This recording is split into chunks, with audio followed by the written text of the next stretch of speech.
Rangers of Shadowdeep by Joseph A. McCullough. Having failed to recover the body or sword of Aventine, their ranger friend, bro, I don't even know, our heroes, Thundar, the barbarian, the ranger barbarian, actually, and then his companions, the Princess Ariel, Ukla the Mock, who's really a savage, He-Man the barbarian, like literally he's a barbarian as far as the rules go, and introducing Battle Cat. Technically he's a warhound, but he's a battle cat. Are summoned by the head of their order, Aragorn, the OG Ranger, who explains that the Tower of Varden is no longer taking his phone calls, which is kind of weird because he thought they had a good relationship. So would you guys go check it out? Because that doesn't make any sense. And, just tell him, anytime we should talk. We don't talk enough anymore. Halfway to Varden, our heroes discover the strange doings that are definitely afoot. That's the Enthel River right there, and it is being guarded. This is the only crossing within 20 miles. You got to go down to Buckleberry Ferry if you want to cross this river, I guess. It's being guarded by orcs. There's 1, 2, 3, 4 bow-armed orcs. They actually have crossbows, but I'm just treating them all as bows. There's a couple of orc guards on the bridge with an orc sergeant and 2 orcs in the camp. There's something in that camp that we need to investigate. Our heroes will start on the south side of the map. These standing stones mark the old road that used to lead to Varden. It hasn't been kept up very well lately. And the rest of these, a couple of things we need to talk about with this terrain. My table is 2.5 feet across. Now, old Joe McCullough says make it 2.5 feet deep. Mine's only 2 feet deep. So when my heroes get on the board, their first move is going to have to be spending 6 inches just to get on the table. That kind of compensates for the extra 6 inches that we don't have.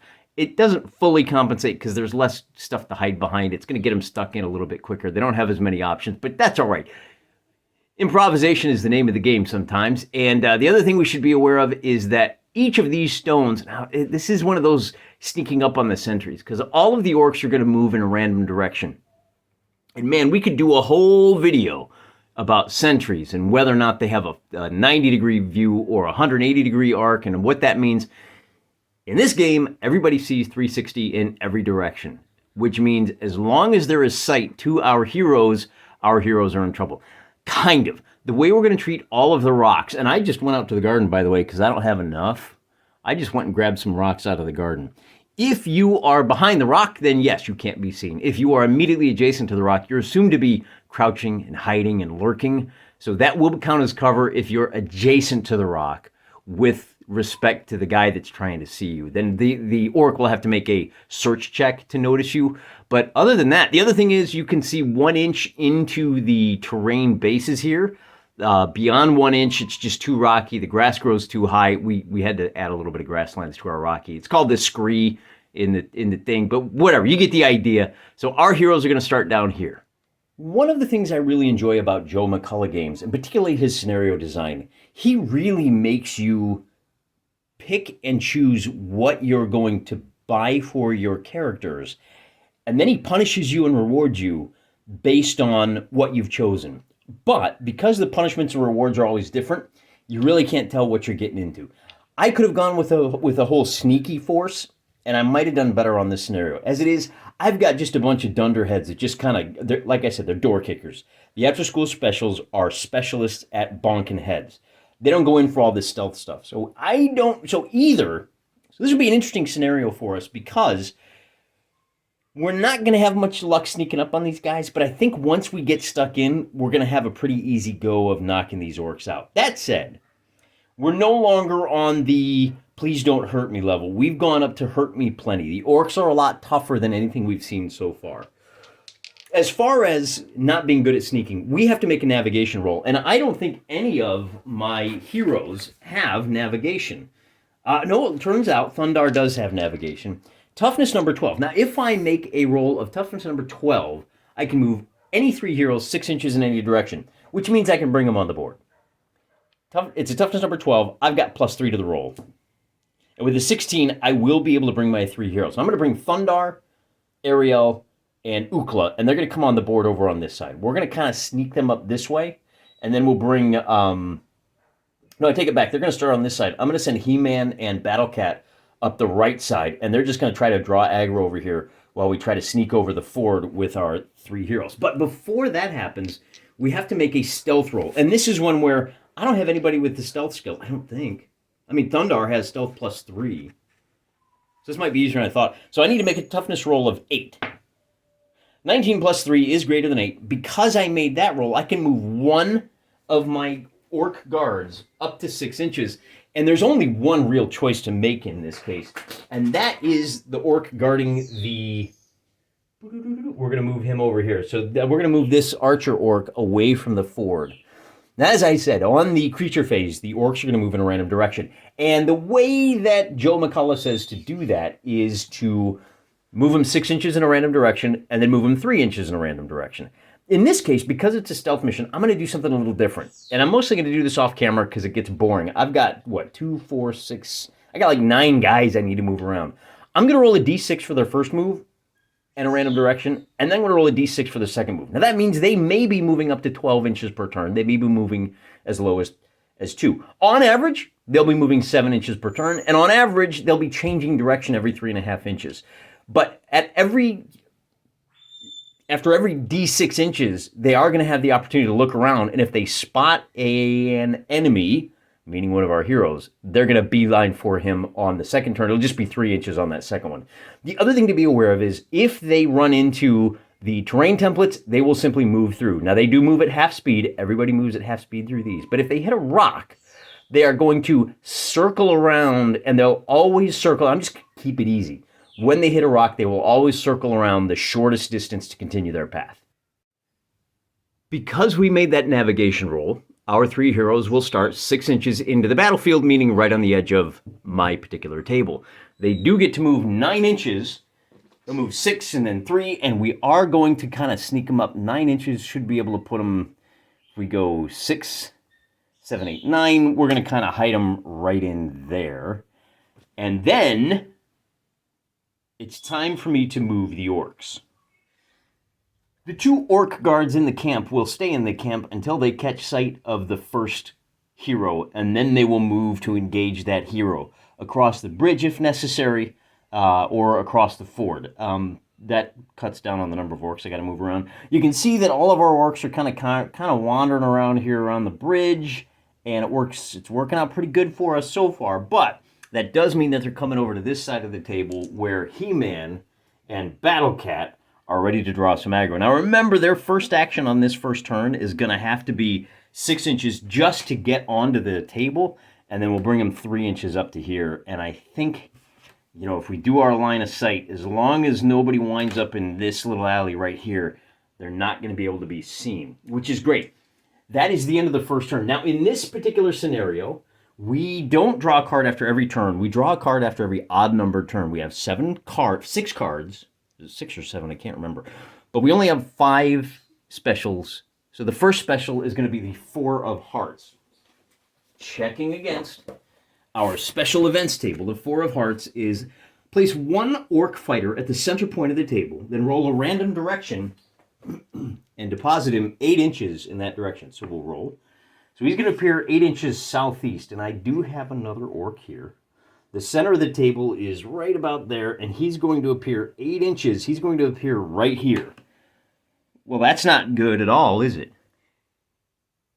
Here on turn 2, I get to move 2 companions along with my ranger. So I will move my ranger up. That's 4, 5, 6, 7, 8, 9 to here, and then we'll follow up with these 2. And that's it for the ranger phase. Now we have to take a look at the orcs. And just to show you that I'm playing things on the level, I'll roll for this orc. I have a direction die that I've been using for movement. He is going to move 4 inches due west. So he's going to move right over to here. And then for his second action, now he can't see past those rocks, he's going to move northeast 6 inches, which is this direction. Here it gets a little bit wonky. 3 inches to the river. He will not move into the river. And by the way, when you enter the river, you have to stop. It's the end of your turn. At the start of your next activation, you have to make a swim check. If you pass, you can climb out of the river. If you fail, you take damage equal to the difference between your score and the river. By the way, you're at -3. We're not going in the river. This guy moves 3 inches to get to the river, and then he's going to keep moving another 3 inches to the northeast as best he can. So that's how we're moving each of our orcs. I have moved all of the orcs. This bowman did wind up staggering through the rocks. He can't really see anything. This is the last guy that has to be moved, and I wanted to show you. He's going to move 2 inches to the south, to there, and then he will move 3 inches east, which will be 1.5 inches, and he's still 1 inch away, so he still cannot see He-Man and Battlecat. It is now He-Man and Battlecat's turn, and in this case, because the sentries have moved off to the side, they're going to move 3 inches and then 3 inches, and they're going to hide behind these rocks right here. There is no event on turn number 2, so we're going to move Ukla to behind these rocks right here. And then we're going... Ooh. I'd like to get these guys into the stream right now, but I don't think we're ready to raise the alarm just yet. I may want to leave them hidden for one more turn. We only have 10 turns to get all of this done. And the sentries, for whatever reason, are hanging out on the north side of the river. So rather than move these two, let's leave them here and see what happens with the orcs. Let's go move... Well, we have to... Oh, okay, I see what the problem is. What we're going to do is we're going to move our ranger, and we're going to leave these 2 companions for the companion phase. There's the solution. The 2 companions we'll move this time are over here, and we'll hide them behind these rocks right there. Now, that's only 6 inches. They're going to use their second move to just... their second action to just not move. And now we got to figure out where... Now, bear in mind, they're behind the rocks, so they can't be seen by the 2 guys in the woods. We got to worry about this guy here. And he is going to move to the southwest 6 inches, which is, man, we're just nailing it with the sentries this time. And then 1 inch to the west is going to put him just inside the woods. I guess he's lurking and hoping that, I don't know, maybe he's trying to ambush somebody. We can roll for this guy, too, here on camera. He's going to move to the southeast 2.5 inches because he's in the woods. And then we'll say it's going to cost 1 inch to get out. And he's going to move to the southwest 6 inches. So that's going to be, call it 1 inch to get out. And then another 5. 1, 2.5, 3, 4. Basically, he's going to wind up right there. And then we got this guy down here, and he's going to move 3 inches to the northeast, which puts him right on top of his friend. No, wait, northeast is the other way. 3 inches would put him there, and then 6 more inches. That'd be 1, 2, 3, 4, 5, 6. Basically puts him right there.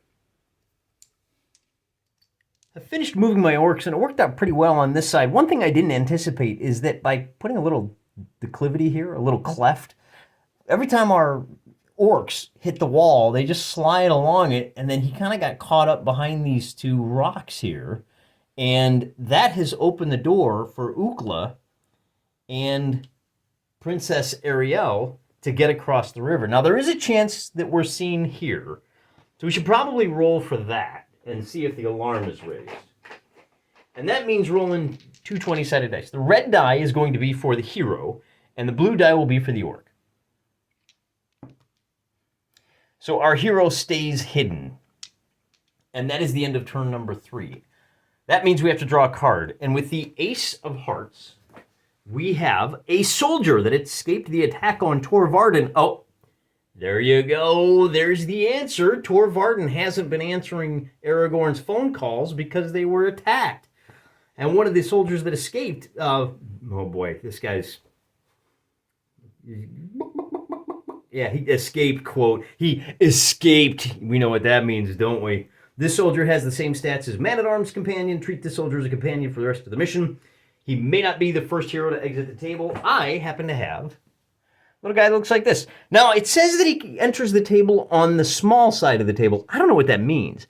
I think it means on the north side. That makes sense, like, from a story perspective as well. Think about it. We're heading to Tor Varden. We have to cross this bridge. Tor Varden is somewhere to the north.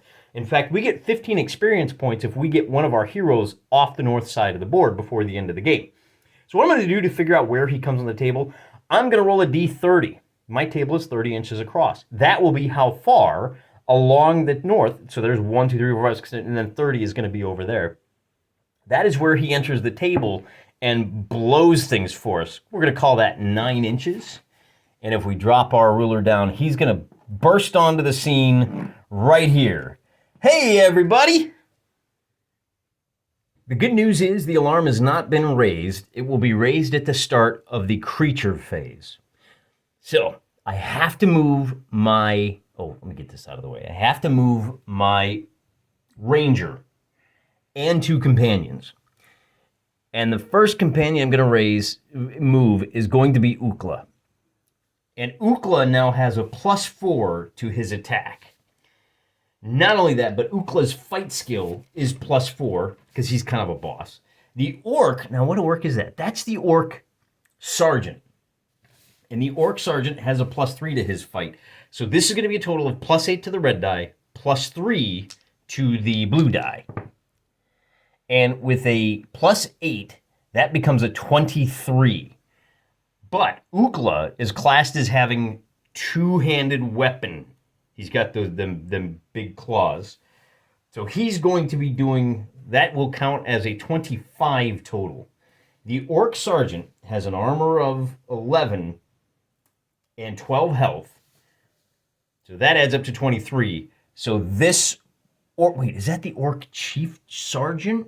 No, that's not the sergeant. He's just a regular guy. So he's actually only at +2. Either way, he is just a green smear on the ground right now. And that means we're going to be able to take our newfound companion, and he's going to go jump on this orc. And the man-at-arms has a fight skill of +3, becomes a +7, and he's fighting an archer. He's got the little bow there. So the archer only has a fight of +1. So we're at a total of +7 to +1.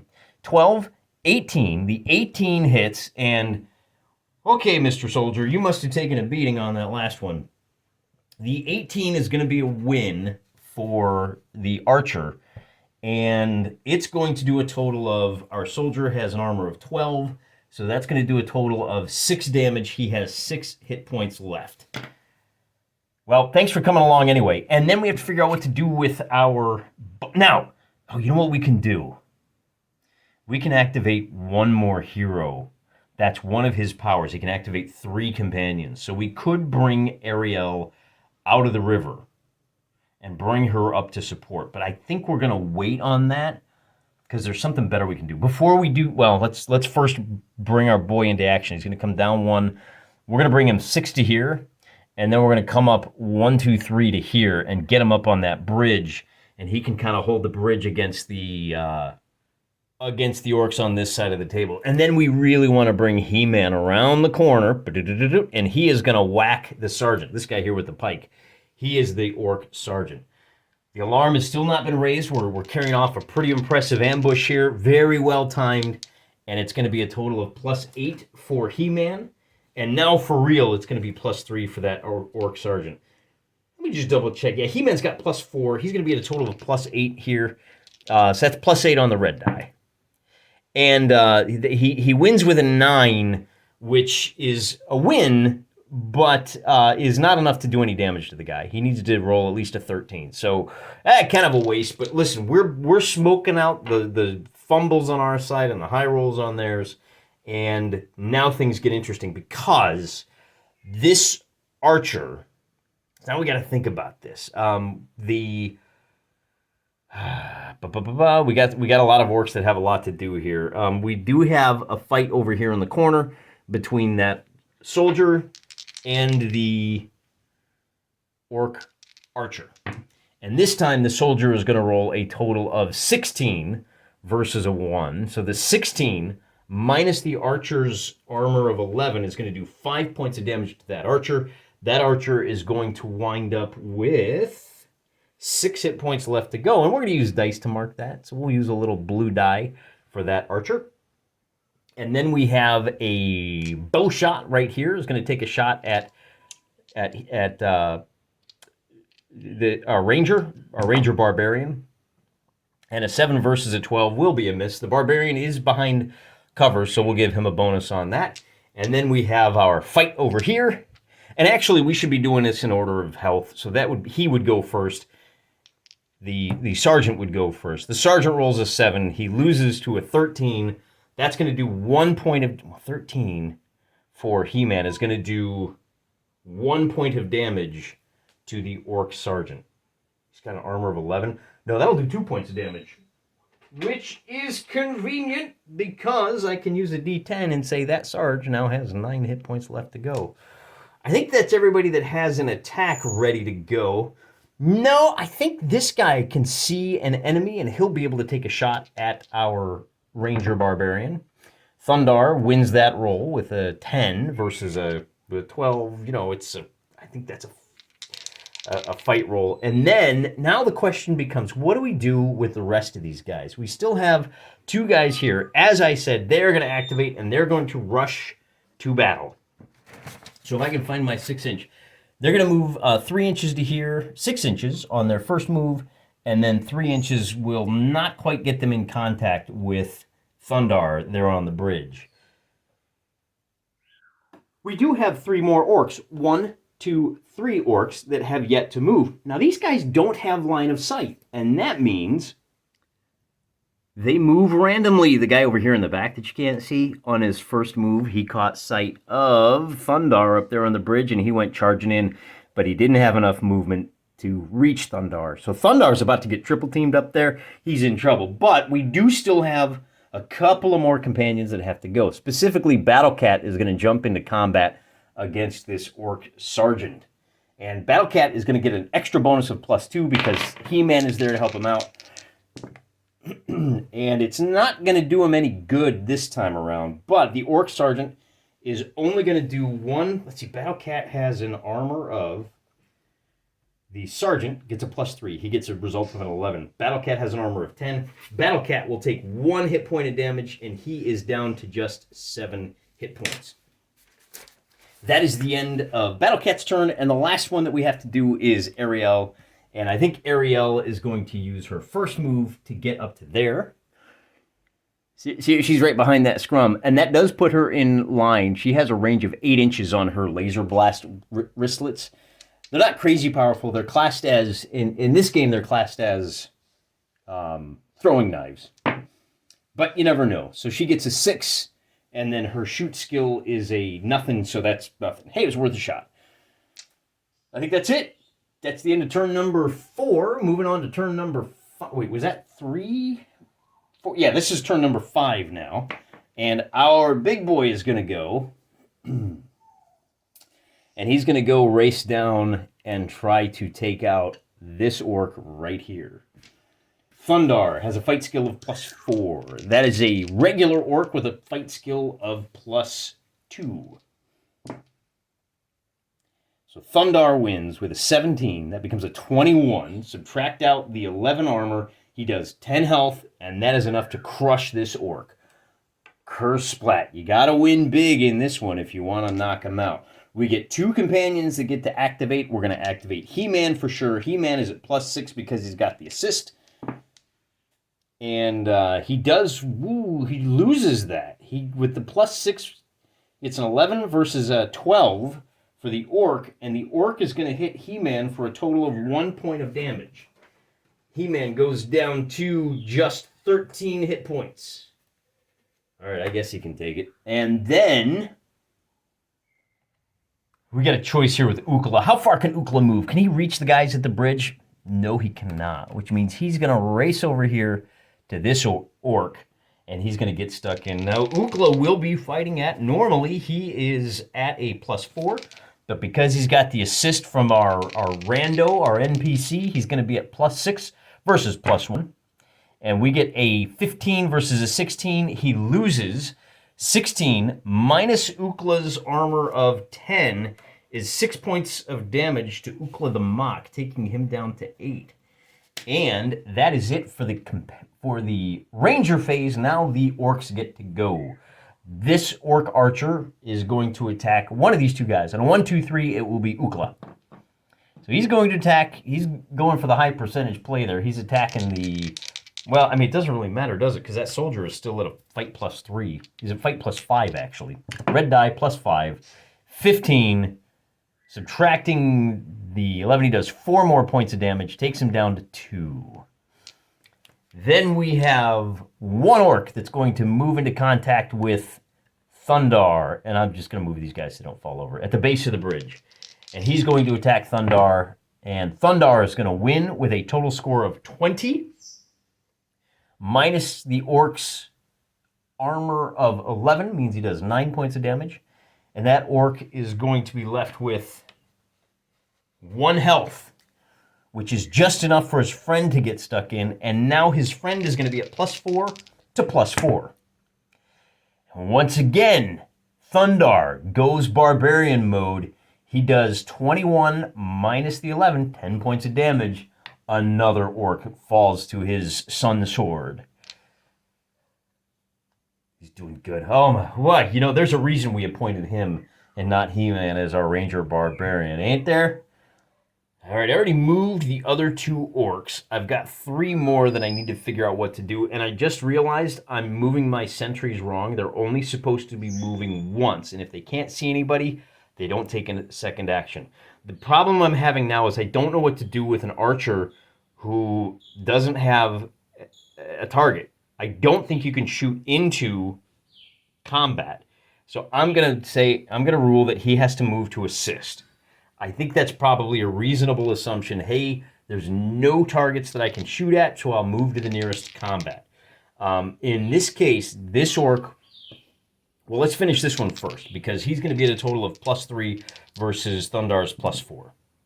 And with a 23 for our archer, subtracting Thundar's, I guess his luck finally ran out. Thundar has an armor of 10. He takes 13 hit points of damage. He is down to just 6. And that puts him in trouble. Now, the nearest combat is here for this guy. But if we move him 6 inches towards that combat, that's going to put him... I think he's actually going to shoot... Oh, you know what? Now that I look at this, he does have a shot. He's going to shoot at Princess Ariel. And he's going to miss with a 4. So the last thing we have to do, is probably the first one we should have done, but it doesn't matter, is our chieftain is going to attack. Who's he going to attack? On a 1, 2, 3, it'll be Battle Cat. And he goes the high percentage. Battle Cat has a worse fight skill. But Battle Cat does. Now, normally Battle Cat is at +1 fight, but he's got his buddy helping him. So Battle Cat is at +3. Battle Cat gets a 17. And that does 6 points of damage, so we're going to knock this down to just 3. Good job, Battle Cat. That's the end of the orc turn. And we will end the turn with a companion phase. Battle Cat gets to take an action. Battle Cat fighting at +3 against the orc chief. He gets a 17, and that is going to be enough to do 6 points of damage, which knocks the orc chief out of the fight. Way to go, Battle Cat. See? That's why we recruited him last time. Then our noob gets to go, and because Ukla went and lost that time. Oh boy, our noob is really going to take it on the chin. He takes 17 minus his armor of 12. He takes 5 points of damage. He's got 1 hit point left. Now, I'm going to do something a little odd here, and I'm going to bring Ariel, Princess Ariel, back here, because she is going to cast Heal on Thundar. Remember, he has been knocked down. Let's make sure that he is within 6 inches of her. Where is she going to have to move? She's going to have to peel around to like right here behind that rock to reach him. And then that will take him up to 11 hit points. Since he's just mowing them down, we're going to need those hit points. And then she's going to move another 3 inches back around to here. And I think that's going to end turn number... Was that turn number 4 or turn number 5? See, he appeared here. That was turn number... He appeared on turn 4, and then he moved over here and attacked on turn 5. So we have another card coming up. And that's going to be the 5 of Hearts. Checking our event log, the 5 of Hearts will be a booby trap, which doesn't really matter. It's a thing that if it comes up in the early part of the game, then there's a chance that the alarm is sounded on turn number 1, but the alarm is already sounded, so it doesn't really do anything here on this turn. That's the end of turn number 5. We move on to turn number 6. It's pretty obvious what we got to do here. We have to eliminate this orc with just 1 hit point. And with a 23. Actually, boy, we probably should have attacked the other guy. What are you going to do? With that roll, the other guy would have been better, but we didn't know we were going to roll that high. So that's fine. That's fine. Now we just have a one-on-one there. And then we're going to roll, once again, we'll roll for Ukla is going to make his attack, and Ukla is going to get a 7. But that becomes a 13, which beats this score of a 10, and it does 2 hit points of damage, and this orc goes down. You'll love to see it. And then we got one more action, one more friend that can do stuff. I don't want that soldier to die. We could move Princess Ariel off the map. She already used heal. Oh, she could use teleport. Oh, that would be interesting, wouldn't it? All right, so that's what we'll do on the next. So first because with teleport, we could get her right into there right now. So yeah, what we'll do is we could play the game not the way it's meant to be played. Why don't we bring He-Man? Oh, we could, the other thing we could do is we could risk He-Man swimming across the water. That could be fun. That could be dangerous, though. Does Battlecat have swim? He does not. That being the case, let's do this. Let's bring Battlecat. In fact, I think I'm under moving Battlecat. Battlecat can move 8 inches. So that would be, wow, he's just 8 inches away. Battlecat can get into combat and attack this orc archer. The blue die is at +1. The red die is at +3. The blue die wins with a 17. That does 7 points of damage. And Battlecat has 7 hit points. Uh-oh. So he goes down, and we take him off the table. Now, we don't know what happened to him yet. In our post-game wrap-up, we'll roll on the injury table, but that's going to be it for the Ranger phase. Now the orcs get to go. I don't like this archer. He's in a bad position. He's going to take another shot. Oh, the nearest hero is He-Man. He's going to take a shot at He-Man, and he's going to miss. Then this orc archer is going to fight Thundar, and he's going to do really well. 18, -10, 8 points of damage. Thundar is now down. Boy, it's good we healed him. He's down to just 3 hit points. And then we have 2 more orcs that we got to figure out what's going. I warned you these orcs were a tougher nut to crack than the spiders and the rats, didn't I? We've got 2 guys that are going to move in a random direction, and I guess we'll just move them 6 inches this time. Southeast, well, I should designate. We're going to roll for this one first and that one second. First one's moving north. So the way this works is he's going to move north, and he can move 1, 2, 3 inches north, and he goes, oh, I see somebody, so then he'll move 3 inches and get stuck in and slow down He-Man. Now, he doesn't have an action to attack, but at least he can pin He-Man in position, which is not good on one of these games where you've only got so many turns. This guy is going to move, oh man, same thing. He's going to move 6 inches north. It's going to put him right there, and he's going to double team He-Man. All right, well, that's the end of the orc phase, isn't it? We have one more fight over here, actually. Let's roll for that. And it's just an open fight. No. Did we already roll for that one? We already rolled for that one. Okay. Because it took Thundar down to just 3 hit points. Now we can use our... Who else do we have? We've got our boy is going to move 9 inches to here. And Ariel is also going to move 9 inches to right there. They're going to hide behind the rocks so they can't be seen, and that's going to be the end of turn number 6. Moving on to turn number 7. It's going to be pretty obvious what we'll start with. I think, do we bring Ukla the Mock? He can move. He's going to have to use both actions to assist Thundar, but he's got to help him out. Thundar now gets the +2 on his action, fighting at a total of +6. 24 is going to wipe out that orc archer. Now, that was a lot of motion, but it was really critical. Just using Ukla as an assist is probably not taking full advantage of his skills, but maybe on the next turn we can go rescue He-Man, because He-Man is now going to be hard-pressed. The good news is, on the creature face, well, wait a minute, we've only used one of our guys. So what we can do is we can bring our helper over. This may be a mistake. Do we fight? Well, wait a minute. Let's think about this. We used Thundar. We used Ukla. We have one more companion. Should we fight first or should we let them fight?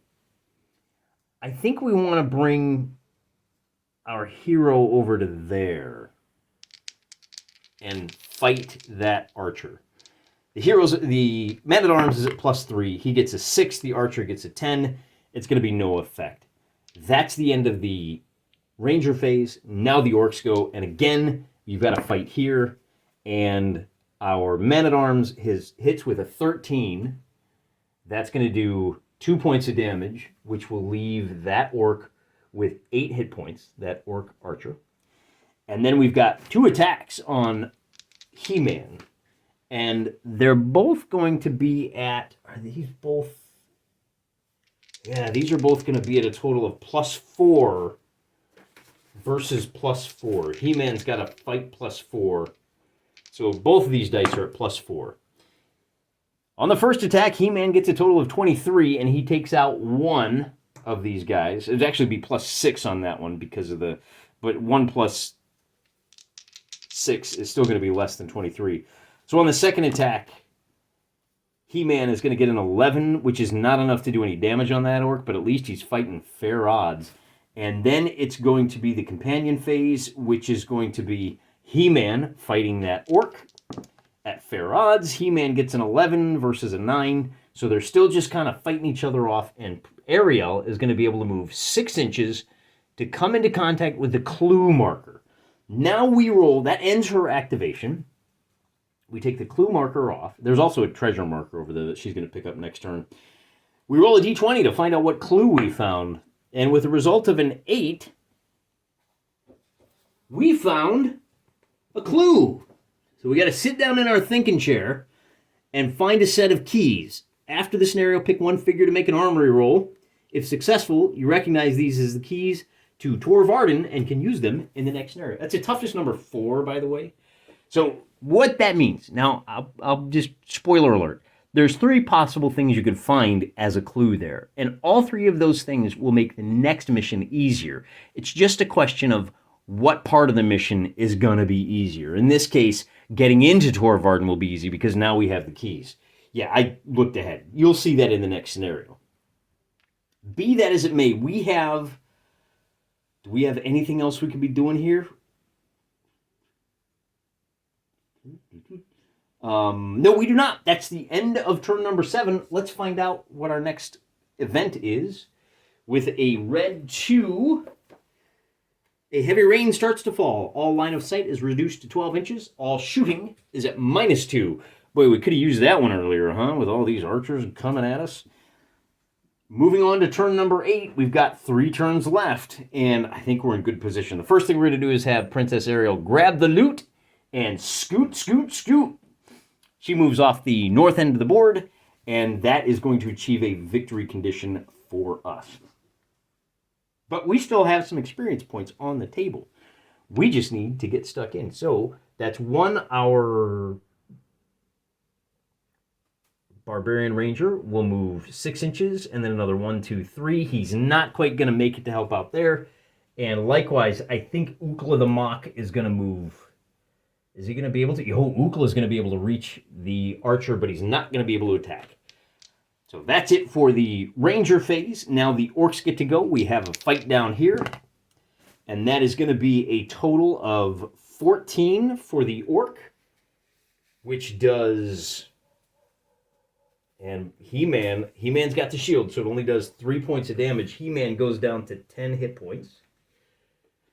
Not so bad. And then up here, who is the archer going to fight? On a 1, 2, 3, it's the man-at-arms. On a 4, 5, 6, it's Ukla. He picks the man-at-arms, who is going to be fighting at a total of +5. So that's a 9. That's a win, but it doesn't overcome the armor. And now it is the companion phase, meaning the man-at-arms gets to attack. And again, he is still at +5, but oh my stars and garters, he takes 10 points of damage, and that puts him out of the fight. So he goes into the penalty box with Battle Cat, and we'll find out what happens to them later. In the meantime, He-Man takes a swing at that orc, And with a result of a 22, that orc is going to, 22 minus He-Man's 11. That does 11 points of damage. And He-Man is going to be knocked down to -1. He-Man is now out of the fight as well. Man, it's a bloodbath. Man, these pig-faced jerks. Don't they know who the heroes are here? That's the end of turn number 8. Turn number 9. Let's see if our barbarians go full rage mode. We've got 2 turns left, and Ranger Man is going to be attacking at a total of +4 to +2. And Ranger Man does not get a win on that one. Ukla is going to go full rage, and he's going to lose the fight as well. Ukla is only at 15. The orc shooter is going to get a 19, and that is going to do 9 points of damage, which takes Ukla down to 5. Then on the creature phase, we'll do the Ukla fight first, and Ukla scores the big 24, which does 13 points, and now this orc is out of the fight. And with one more fight to go, our barbarian leader loses the fight. He gets a total of 18 to 20. 20 minus 10 does 10 points of damage, and our ranger is now also out of the fight. And that is going to be the end of turn number 9. We have one more random event, and on a 3, red 3, place one orc at the center of the table. All right, and then he is placed in a random direction. Where's my direction die? There it is. He's going to appear 8 inches to the north, which puts him right on the bridge. I guess he was hiding under the bridge, and he appears right there. It is the ranger phase, which means Ukla is going to be able to move off the table, and we're just going to call it quits right there, because this is getting gnarly. We fought our way past the guards, we found the treasure, but we only had 2 survivors. And now it's time for the ugly aftermath. I've got 4 companions that I have to find out what happened to them. And to do that, we're going to roll a d20. We're going to make a health check.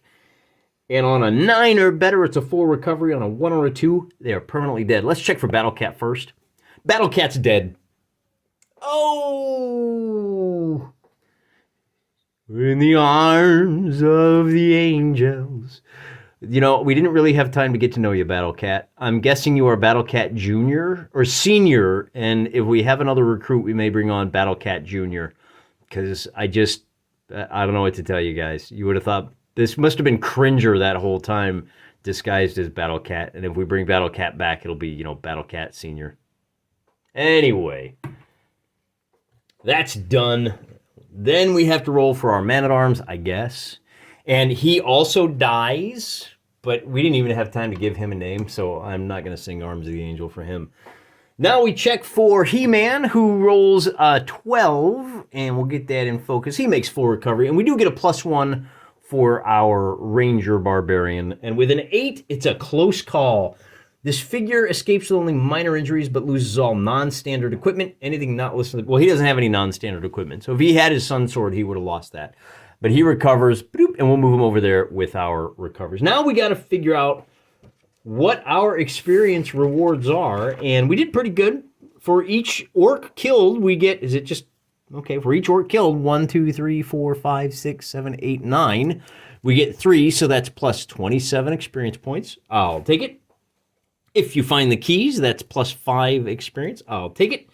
And if at least one ranger moved off the table edge, opposite starting edge, meaning the north side, we get an extra plus 15 experience. So that's a grand total of 47 XP for our boss man. And I think we make a full recovery before the next one. We were at 205 XP. That's going to go up to 253 experience. We're still at level 3, so that's about it. But we do also have to check. We managed to escape with 1 loot token. What did we find the last time? Didn't we find like a healing potion that we gave to Princess Ariel or somebody? Who had that? I gotta check my notes. I feel like I'm missing one here. You know what else I forgot? Thundar the Barbarian takes half damage from melee attacks, so he should still be crazy alive. And I didn't use his deadly or his powerful skills, which really would have helped us. I should probably replay this just to be fair, but I'm not gonna, because we did okay, I guess. But I am gonna roll for our treasure, and with an 8, we get an herb or a potion. Roll again to find out what it is, and a 12 is going to be a potion of strength. I'll take it. Receive +1 fight. Is that for the rest of the game? The result, roll once each. We spend an action, take the place. Effects are immediate, last to the end of the scenario, unless otherwise stated. So we have 1 strength potion, and I feel like that's what we got last time. I'll have to go back and check on the last video and see what potion I'm supposed to have. At any rate, that's all we have to do for today. We are ready for the next scenario. We're going to hit Tor Varden. And because we have those keys, life will be a little easier for us. Until next time, I'm praying for you.